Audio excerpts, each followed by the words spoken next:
Today, we will dive into two claustrophobic cave tragedies. In the first story, deep inside a pitch-black maze of stone and water, disaster struck.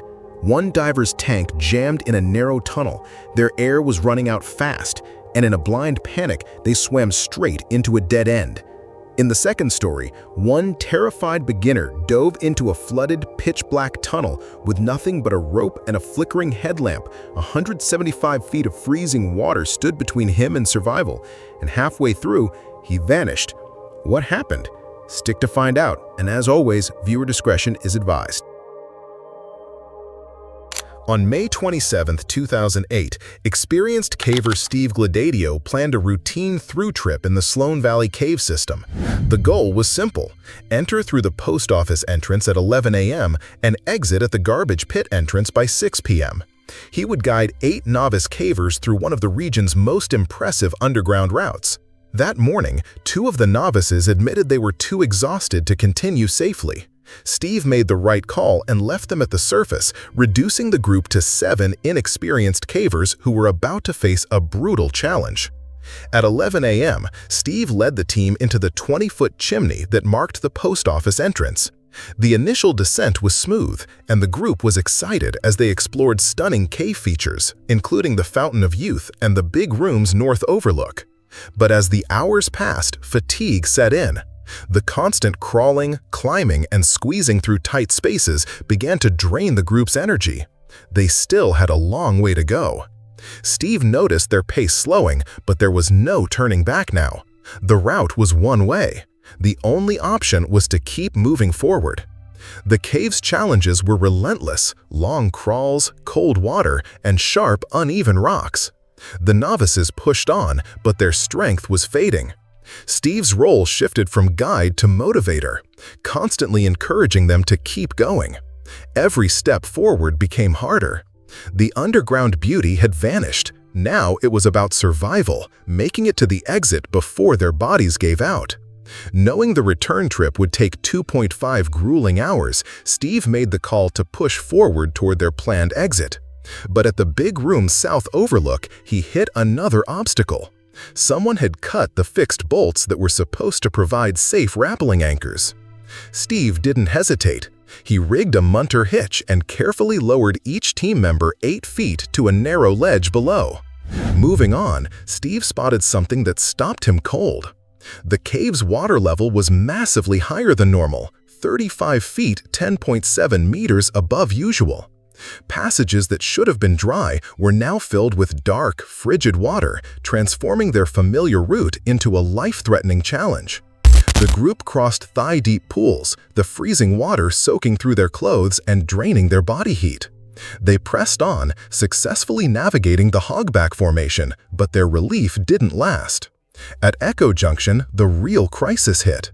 The bypass they needed, normally a safe route to avoid deep water, was completely submerged. The only path out now was a flooded 175-foot passage with no visible air pockets. Of the 7 cavers, only 2 had fully waterproof headlamps. Without proper lighting, swimming this passage would be suicide. In a moment of incredible bravery, Darren, one of the novices, stepped up.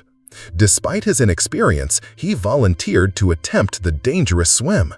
Steve secured a 70-foot rope to a dry bag and handed it to Darren. This would be the lifeline the others could follow. Darren knew what was at stake. He entered the freezing water and swam forward into complete darkness, carrying the only chance the group had to survive. The 175-foot passage felt endless as Darren battled the freezing water, each stroke draining his strength.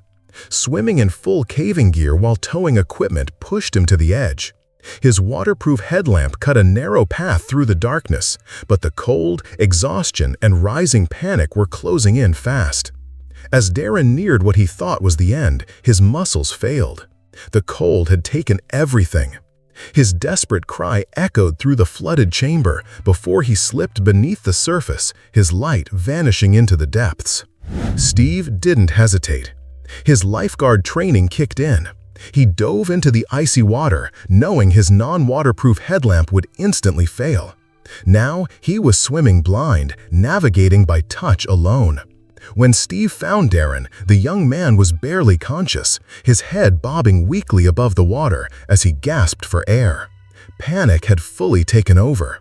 Darren grabbed Steve in a death grip, nearly dragging them both under as instinct replaced reason. Fighting the cold and Darren's frantic grip, Steve used every ounce of strength to push them toward a steep, muddy bank at the side of the passage. When they reached the bank, the danger wasn't over. Darren was showing severe hypothermia, dilated pupils, slurred speech, limp limbs, and worst of all, he had stopped shivering. Steve knew time was critical. He climbed back to the others and directed them to pass all the dry gear and food to Darren immediately. They forced him to eat, drink, and get into dry clothing. Darren's condition was on the edge, but slowly he began to regain strength. Their situation was still dangerous, but Steve had bought them precious time. Now they had to find a way to get everyone out. Steve forced Darren to eat emergency food to generate heat and called to the others to keep him awake and responsive. Leaving Darren in their care, Steve dove back into the flooded passage, pushing toward the lake that led to the cave entrance. His own body was now battling cold exposure. He surfaced and rushed to alert the two novices waiting at camp. Without stopping, he sprinted to a nearby landowner's house and called for a cave rescue team. The first rescuer arrived within 10 minutes, but the situation turned tense. A debate broke out. Should Steve stay and guide rescuers or return immediately to Darren? Steve refused to wait. He grabbed 200 feet of rescue rope, emergency supplies, warm clothes, and a blanket. Packing everything into waterproof bags, he prepared for another brutal swim. 40 minutes after leaving Darren, Steve was back at his side. He immediately began emergency treatment for severe hypothermia. He helped Darren out of his soaked clothing, dried him as much as possible, and got him into warm, dry gear. The emergency food and clothing started to make a difference. Slowly, Darren's body began to respond. The group still faced the same dangerous flooded passage, but thanks to Steve's quick thinking, Darren was stable, alive, and had a chance to survive. Now it was up to the rescue team to get everyone out. The rescue that followed was a true test of skill and endurance. In freezing, chest-deep water, the cave rescue team worked carefully to move Darren across the flooded lake system. Every step was slow and precise. A mistake could send him back into the cold or cause further injury. The rescue took 5 brutal hours. 5 hours of navigating sharp rocks, tight spaces, and frigid water in total darkness. The operation, from the moment Darren vanished to his final exit from the cave, lasted 11 exhausting hours. Without Steve's quick thinking, his lifeguard training, and his refusal to give up, Darren wouldn't have survived. Steve's relentless effort gave Darren the time he needed. The hills of Texas hide dangerous secrets. One of the deadliest lies near Wimberley in Hayes County. Jacob's Well opens like a peaceful spring, but beneath its calm surface is one of America's most lethal underwater caves. On the evening of November 23, 1983, 2 young men would learn that truth too late, a night ending in tragedy and betrayal. Richard Patton, 22, loved diving. Both he and his friend were advanced diving students at Southwest Texas State University. Their instructors called them skilled, intelligent, and fully aware of the dangers of cave diving. They believed they could handle anything. But Jacob's Well was unlike any other dive site. Warning signs surrounded the spring, clearly stating that diving was strictly prohibited. These signs existed for a reason. Many divers had died in Jacob's Well, trapped in its narrow, twisting passages. Despite the warnings, Patton and his friend chose to dive that Wednesday evening. They arrived around 8:30 p.m., carrying standard scuba gear and underwater lights. The water's surface was calm, almost inviting, as daylight faded. They entered the water and began their descent. Jacob's Well drops straight through limestone, forming a deep vertical shaft. As they moved downward, sunlight quickly disappeared, leaving them in darkness lit only by their headlamps. The deeper they went, the more the cave's true danger began to reveal itself. As they descended into the dark limestone shaft, neither diver attached a guideline, a critical mistake. In cave diving, this line is a lifeline. It's the only guaranteed path back to the surface, especially in low visibility. Without it, they were diving blind into one of the most dangerous underwater caves in the world. At around 90 feet, 27 meters below the surface, they reached a key point. A small passage led deeper into the cave. Years earlier, this passage had been sealed with a metal grate after rescue teams failed to recover a trapped diver. Authorities installed the barrier to stop others from venturing into the deadly zone beyond. But when Patton and his friend arrived, they found the grate missing. Someone had removed or destroyed it, leaving the passage wide open. Faced with the choice, the two divers pressed on. The tunnel ahead was too narrow for them to swim with tanks on their backs. They made a risky decision. They removed their tanks, pushed them ahead, and kept their regulators in their mouths to keep breathing. This is a known but dangerous technique. It allows divers to squeeze through tight spaces, but one mistake can quickly turn fatal. The limestone walls closed in around them. Every move had to be precise. The passage seemed to tighten with every push, the rough stones scraping their gear and skin. They pushed deeper into the tight, twisting passage, each foot forward pulling them farther from safety and farther from any chance of turning back. Then, disaster struck. The passage was tighter than they expected. As they pushed through the narrow limestone tunnel, Patton's tank became wedged between the cave walls. They tried to free it, but it wouldn't budge. Their air supply was now reduced to a single tank. They made a fast decision.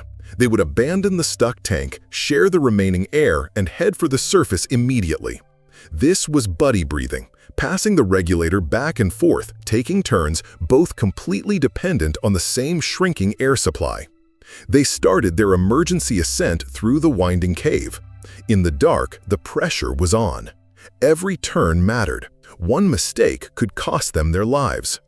But in their rush, focused on survival and sharing air, they made a critical error. Instead of following the path to the main entrance, they swam into a blind chimney. A blind chimney is a vertical dead end, an upward passage that leads nowhere. As they climbed, their shared air ran low. When they reached the top, they found solid rock. No way out, no surface, just a dead end. Time was gone. Air was almost gone. Faced with the impossible, Patton's companion made the choice that would haunt him forever. He left. With seconds of air left, he abandoned Patton in the blind chimney and swam down, desperate to find the correct exit. It was the worst kind of betrayal, but for him, it was the only chance to survive. In those final moments, Patton was left alone, trapped in the dark, out of air, knowing his friend had left him behind. It was a desperate gamble, one that shattered the trust divers place in each other. But with their air gone and both men facing death, someone had to try. Fighting panic and oxygen deprivation, Patton's companion made it out. He found the correct route, swam to the surface, and burst from Jacob's well, gasping for air and calling for help. But Richard Patton was still trapped, alone, out of air, in a dead-end chamber with no way to escape. Rescue teams arrived quickly, but it was too late. Richard Patton had drowned in the blind chimney, another life claimed by Jacob's Well's deadly maze. On the morning of November 24th, recovery divers entered the cave. They navigated the same tight passages, located Patton's body, and carefully brought him to the surface. The tragedy made headlines across Texas. News reports focused on the loss of a skilled diver who had underestimated the risks of the forbidden cave. The Austin American-Statesman ran the story under the title, "Divers Feel Deadly Fascination for Treachery of Jacob's Well." The spring's quiet beauty had lured yet another diver to his death. For the diving community, it was a brutal reminder. Skill and confidence mean nothing if the cave is unforgiving. The warnings were clear, the dangers were known, but Jacob's Well has a way of pulling people in, offering the thrill of discovery while quietly setting the trap. Richard Patton's story became one more name on a growing list of those who entered but never returned. Cave diving experts later analyzed the incident and identified several key failures that led to Patton's death. First, the missing safety grate. It had been installed years earlier to block access to the most dangerous parts of Jacob's Well. Without it, the passage looked open and passable, even to experienced divers. Second, the choice to remove their tanks. This is a known cave diving technique for squeezing through tight spaces, but it comes with serious risks. Separating from essential equipment can quickly turn deadly if something goes wrong. When Patton's tank became jammed, the situation spiraled into a life-threatening emergency that demanded flawless execution to escape. But the most critical mistake was this: they never used a guideline. In cave diving, a guideline is everything. It's the diver's only connection back to the entrance. In the dark, twisting tunnels of an underwater cave, even skilled divers can lose their sense of direction within seconds. Had Patton and his companions set a line at the start, they would have had a direct path out. Instead, in the panic, they swam straight into a blind chimney, a fatal mistake. Patton's death wasn't an isolated event. Jacob's Well had already claimed multiple lives over the years, solidifying its reputation as one of the most dangerous dive sites in America. Across the country, water-filled caves continue to claim the lives of divers who misjudge their dangers. The most haunting part? Many of the victims aren't reckless beginners. They're skilled, trained divers, people who know the rules, who understand the risks, but still find themselves trapped in a place that offers no second chances.